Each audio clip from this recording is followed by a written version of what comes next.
Bonjour à tous et bienvenue dans cette nouvelle vidéo où nous allons apprendre à envoyer un mail avec Laravel 5.8. Donc le meilleur exemple, c'est de créer une page de contact ici qui sera agrémentée d'un formulaire afin d'envoyer un message via le formulaire tout simplement en y indiquant le nom, l'email et le message, et avec un bouton on pourra envoyer tout ça. Alors juste avant, je voulais revenir sur notre fichier de routing, donc web.php. Comme ici on a suivi l'architecture RESTful, on va pouvoir générer toutes ces lignes-là en une seule ligne en faisant route resource, et on va passer le morceau de l'URI qui va bien. Donc nous on choisit d'utiliser client avec un S à chaque fois, donc c'est ce qu'on va faire. Libre à vous d'utiliser celui que vous voulez. Et ensuite on va rajouter le contrôleur. Donc nous c'était clients controller tout simplement. Et juste avec cette ligne là on va pouvoir générer tout le reste ici. Donc ce que je vais faire, c'est commenter toutes les routes qu'on a écrites manuellement. Si je réactualise et que je vais pour créer un nouveau client par exemple, eh bien on voit que tout fonctionne, d'accord? Donc on va pouvoir toujours éditer, supprimer, etc., etc. Donc voilà, une seule ligne qui permet de créer à la volée toutes ces lignes-là. C'était juste un petit raccourci pour revenir sur les vidéos précédentes. Donc maintenant on va passer au mail. Alors, concernant le mail, ici on avait une page de contact toute simple. Étant donné qu'on va maintenant rajouter de la logique, on va maintenant créer un contrôleur, d'accord, qui sera propre à la gestion de notre page de contact, d'accord, à notre formulaire de contact. Donc on va faire un PHP artisan make contrôleur, et là on va l'appeler contact contrôleur ou contact form contrôleur, c'est comme vous voulez. Je vais l'appeler contact contrôleur, d'accord. Et maintenant on va lui déclarer deux méthodes. Donc je vais me rendre dans mon contact contrôleur. Et donc on va continuer de suivre du coup les fameuses méthodes RESTful qu'on avait vues auparavant pour conserver de la cohérence tout au long de notre application. Alors étant donné que tout à l'heure, quand on a créé nos clients, le formulaire de création de clients, c'était la méthode create, et bien là on va faire pareil. Étant donné que là on va atterrir sur un formulaire de création, un formulaire d'envoi de messages plutôt, ça reste un formulaire, donc on va créer une public function create qui va s'occuper de renvoyer la vue vers notre formulaire. Et le traitement des informations sera en post sur la méthode store, histoire de rester cohérent avec ce qu'on a dit. Donc maintenant, ce qu'on va faire, c'est tout simplement aller dans notre fichier de routing et créer maintenant notre fameuse déclarer nos méthodes. Donc on va faire contact, d'accord, un petit commentaire. On va avoir une première route qui sera donc slash contact, et ça sera contact controller at create. Voilà. Et lorsqu'on voudra poster les informations, on utilisera la méthode post. Ce sera toujours le même lien. Et cette fois-ci, ça sera la méthode store. Donc, on avait vu précédemment qu'on faisait un client slash create. Bon, nous, on va pas faire un contact slash create, c'est pas bien grave. On a tous compris que quand on était sur la page contact, c'était pour tout simplement envoyer un formulaire pour contacter la personne. Donc là, c'est pas vraiment un souci. Je vais supprimer ces routes maintenant. Hop, comme ça sera beaucoup plus clair. Du coup, lorsqu'on essaye de renvoyer cette vue-là contact, c'est plus vraiment la peine puisque maintenant on a intégré de la logique et c'est notre contrôleur, notre contact.contrôleur contact controller qui va s'en occuper. Donc ce qu'on va faire, c'est qu'on va toujours suivre la même, ici dans les vues, le même arbre, la même architecture. On va aller dans ressources, views, et on va créer un nouveau directory, enfin un nouveau dossier qui sera contact et qui sera destiné aux vues du contact. Donc on va glisser notre contact.blade.php dans contact et on va le renommer create.blade.php. Voilà. On va retirer ici contactez-nous et on va maintenant créer notre formulaire. Alors, au niveau de notre formulaire, on va pas se casser la tête, on va revenir sur notre create.blade.php. Alors c'était du coup on l'avait externalisé dans form.blade.php plutôt. Et on va récupérer alors le nom, d'accord, l'email, et après on créera nous-mêmes notre propre text area pour le message. Donc je copie ces deux champs, je vais dans create.blade.php, hop, et j'envoie ça. Donc avant toute chose, j'oublie pas mon token CSRF, sinon ça ne marchera pas. Au niveau du name, bah, c'est plutôt bon, sauf que ici, il n'y a pas d'édition de réédition de formulaire, donc on peut conserver la value à old name tout simplement. Donc si il y a eu un problème de validation, on reviendra sur le formulaire et on réaffichera la valeur rentrée précédemment. Pas de problème à ce niveau-là. Ça sera la même chose ici. Et au niveau de notre message, eh ben, on va le créer. Donc on fait un form group, d'accord. On va faire un text area. Le name, ça sera message. Il n'y aura pas forcément d'idée. On va maintenant lui donner une classe. Donc ça sera une classe form control. Et s'il y a une erreur avec le message, on rajoutera la classe isInvalid. Et on fait un end error à la fin. Au niveau du name, donc on a précisé le name, message, c'est parfait. On va mettre entre les balises text area. Alors là, ça se voit pas très bien. Je vais réduire la sidebar ici. Ouais, plutôt faire comme ça. Au niveau de notre text area, on va envoyer la hold message, d'accord. Comme ça, on conserve notre ancienne valeur dans le message s'il y a eu un problème de validation. On va également à la fin ici, après notre text area, on va vérifier s'il y a une erreur sur le message et auquel cas on va créer un invalid feedback qui contiendra donc le premier message dans la variable errors qui concerne les messages. Donc ça reste la même logique que précédemment. Et j'oublie pas le end error. Voilà, de cette façon-là, c'est pas trop mal. On n'a pas oublié le token CSRF. On n'a plus qu'à générer un bouton submit. On va lui donner la classe btn primary. Et on va marquer envoyer mon message. Donc c'est parfait. On n'a plus qu'à stipuler au contrôleur qu'on veut envoyer ce formulaire-là. Donc on va faire un return view. Donc c'est dans contact, create, contact.create. Et normalement, si je récapitule, on va se rendre sur l'URI contact avec le verbe get. Ça va appeler la méthode create qui va du coup nous renvoyer ce formulaire-là. Je vais sur contactez-nous et tout fonctionne. On va rajouter un petit placeholder ici. Donc là, d'ailleurs, on ne va pas forcément dire rentrer un pseudo. On va marquer votre nom, 3 petits points, et votre email, 3 petits points aussi. Et le placeholder, je vais le rajouter là, hop, placeholder, votre message. Voilà, parfait. Donc tout semble fonctionner. On va s'occuper maintenant de la validation, puisqu'on va envoyer tout ça en poste. Donc on va devoir entourer nos champs form group et notre CSRF d'une balise form. Alors je vais récupérer ça, envoyer le form, hop. Je fais attention à l'indentation. Alors au niveau de l'action, ça sera donc sur la page /contact et la méthode, vous l'aurez deviné, ça sera en poste. Donc jusque là, tout va bien. Alors, pour tester un petit peu les choses, étant donné que lorsque je vais envoyer mes informations, on va appeler la méthode store, je vais juste faire un dd de request et je vais voir ce que je récupère. Request all. Voilà. Je vais remplir mon formulaire, j'envoie mon message. J'ai oublié de réactualiser la vue parce qu'il n'y avait pas encore la méthode.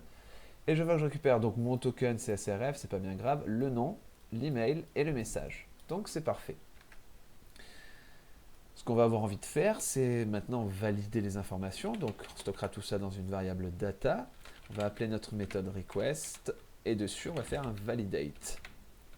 Hop. Pour notre name, on veut qu'il soit requis, donc on va faire un required. Pour notre email, on veut que ce soit required et a fortiori que ce soit un email. Et au niveau de notre message, bon, on ne va pas se compliquer la vie, on va mettre required. On pourrait aussi vérifier tout simplement qu'il fasse un minimum de temps de caractère ou un maximum de temps de caractère, mais là, c'est à vous d'affiner après les choses. Donc on va vérifier maintenant que la validation des données fonctionne, donc je remplis rien. je clique, donc tout fonctionne. On va vérifier si au niveau des values ça marche. Donc je vais pas mettre de mail. Et on voit qu'on conserve nos values qui ont été écrites précédemment. Donc c'est parfait. L'objectif maintenant, c'est d'envoyer tout ça en mail. Alors, pour ceci, on va se rendre en terminal et on va faire un coup de PHP artisan make de .mail et je vais faire un -help pour vous montrer. Donc, cette commande PHP artisan make mail permet de créer une classe qui va s'occuper de la gestion des mails. On va lui trouver un nom. Donc, nous, ça sera contact mail, très sobrement. Et on va pouvoir lui passer des options. Et ce qui est intéressant, c'est qu'on va pouvoir lui passer l'option Markdown qui nous permettra, comme c'est écrit, de créer un template en Markdown qui est un autre langage, on va dire, pour beaucoup plus simple, qui est pas mal utilisé pour les mails et aussi pour certaines pages internet, histoire de ne pas trop se compliquer la vie. Et on va préciser qu'on veut stocker notre vue, parce que finalement notre mail, ça sera une vue dans Views, d'accord, et on va lui préciser qu'on veut que ce soit dans un dossier Images, de façon à trier, à filtrer un petit peu les choses et à pouvoir s'y retrouver. Un jour, si on a beaucoup de vues dans notre dossier Views, on pourra voir d'un seul coup d'œil où sont les emails, où sont les vues des clients, etc. Donc je vais faire un coup de PHP artisan make mail. Donc je vais lui donner un nom, ça sera contact mail, voilà, tout simplement. Et je vais faire un -m, moins markdown, égal. Et ici, je vais préciser, donc je vais dire, on va créer un dossier emails dans nos vues. Et ensuite, on créera un dossier contact, un petit peu pour suivre la même architecture qu'on faisait pour nos vues pour le navigateur, entre guillemets. Et à l'intérieur, on fera un form contact, ou un contact form, voilà. Et ce contact form sera notre mail, notre template en Markdown, qui sera le mail qu'on enverra. Donc je crée ça. Et là, on vient de créer deux choses. Donc la première, c'est ici dans dans les contrôleurs. Alors, il faut que je réactualise. Alors, il est où? Normalement, il est dans mail. Ah oui, voilà, je ne le voyais pas. Donc, je vais juste récupérer app mail. J'ai un contact mail qui est mon nouveau contrôleur. Enfin, qui est ma classe qui va s'occuper de la gestion. On voit qu'il y a un constructeur qui est vide pour le moment et on a une fonction build qui va retourner un markdown. Et en fait, c'est un petit peu comme s'il renvoyait la vue qui se trouve dans emails, contact form. Et si je me rends dans Resources Views, j'ai un nouveau dossier Emails, Contact et contact-form.blade.php comme je l'avais précisé. Et là, on a ce fameux Markdown. Donc l'idée maintenant, c'est d'envoyer tout simplement ce mail-là lorsqu'on valide les informations. Donc pour ça, on va utiliser la façade mail. Donc j'utilise la façade mail. Et là, j'oublie pas de l'importer en faisant un use illuminate support façades mail. On va préciser tout. Donc là, on met notre adresse mail. Donc là, on est juste en développement. Donc mes tests@test.com, c'est pas bien grave. Et ensuite, on utilise la fonction send qui va prendre dans son constructeur une nouvelle instance de notre contact contrôleur.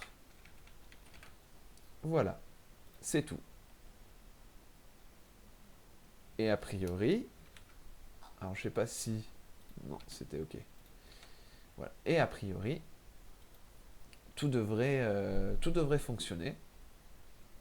Donc on devrait envoyer ce mail-là au moment où les informations sont validées depuis notre formulaire. Donc maintenant, comment faire pour récupérer notre mail? Donc comme je l'ai dit, on est en développement. Alors ici, l'idée sur mon Laragon, ça a été de désactiver le mail catcher, d'accord, et de ne pas remplir les informations au niveau du mail parce que vous n'utilisez pas forcément Laragon et vous avez peut-être envie de savoir comment on fait pour malgré tout traiter les mails si on utilise un autre stack comme WAMP ou XAMPP ou MAMP. Donc l'idée ici c'est d'utiliser Mailtrap. Donc je me rends sur mailtrap.io. Donc j'ai déjà un compte en fait. Donc c'est très simple de vous créer un compte, il n'y a pas de souci. Dès que vous avez créé votre compte, je vais sauter cette étape du coup, vous avez ici un démo inbox et dans votre démo inbox, vous avez plusieurs façons d'intégrer votre configuration Mailtrap. Alors ici, vous me dites pour Ruby on Rails. Nous, ce qui nous intéresse, c'est Laravel. Donc c'est dans PHP, Laravel. Et là, vous avez déjà plein d'informations, tout ce qu'il faut. Le username et le password sont les deux seules informations dont on a besoin parce que Laravel remplit déjà les champs au-dessus parce qu'il part du principe qu'on développe avec mailtrap.io et du coup, il aura eu raison. À la racine de votre projet, vous avez un point .env, d'accord, donc qui s'occupe des variables d'environnement. Et ici, au niveau du mail driver SMTP, vous voyez qu'on retrouve un petit peu la même configuration qu'on a vu sur Mailtrap. Vous collez ici vos informations. Alors, n'utilisez pas les miennes parce que du coup, c'est moi qui vais les recevoir et vous ne recevrez pas les votes sur votre boîte. Faites bien attention d'utiliser les vôtres. Vous enregistrez et à partir de maintenant, si je me rends sur mon formulaire, que je remplis tout ça et que j'envoie mon message. Alors j'ai une erreur, il me dit que ça doit être une instance de Mailable, d'accord. Alors j'ai pas passé manifestement la bonne... j'ai pas passé... Oui, j'ai pas du tout passé la bonne classe, c'est contact mail bien sûr, d'accord. Donc faites gaffe d'utiliser le use app mail contact mail et de passer la bonne classe parce que du coup j'ai passé le contrôleur n'est pas du tout une instance de Mailable. Donc je vais réactualiser le tout. Voilà. Bon là évidemment je retombe sur une page blanche puisque j'ai pas dit de rediriger ou que ce soit. Et dans mon mail trap, je vois que j'ai effectivement reçu mon mail, donc introduction, body of your message, et voilà un petit peu la tête que ça a. Donc c'est le rendu de notre vue, de notre template Markdown. Alors vous allez me dire que tout ça c'est bien beau, mais maintenant ce qu'on veut faire c'est passer les informations qu'on a envoyées dans notre message. C'est pas bien compliqué. Ici, vous êtes au courant qu'on récupère les données qui ont été validées. Donc on va tout simplement les passer au constructeur de notre contact mail. Et au niveau de notre contact mail, on va dire je reçois des datas. On peut même type int en disant ça sera un tableau, donc je marque array devant. Et on va se créer un attribut data qui contiendra les datas. Et volontairement, je vais le créer en public. Je vais créer un attribut data. De cette façon-là, je vais pouvoir utiliser mon tableau data qui contient les données passées en formulaire dans ma vue.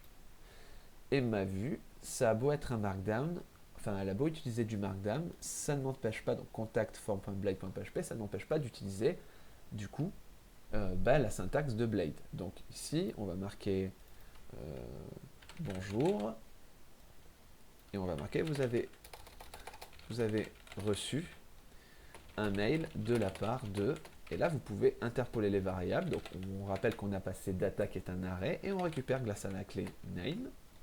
Entre parenthèses, on peut passer aussi l'email, voilà. Et on va marquer le message en bas, voilà. Et on va interpoler la variable data message. Et normalement, ça devrait suffire à envoyer les données via mail. Donc on va réactualiser la page. Normalement, j'ai reçu un deuxième mail. Et on voit bien qu'on a récupéré les infos. Bonjour, vous avez reçu un mail de la part de... On a le nom du client, ici. Hop, entre parenthèses le mail et le message.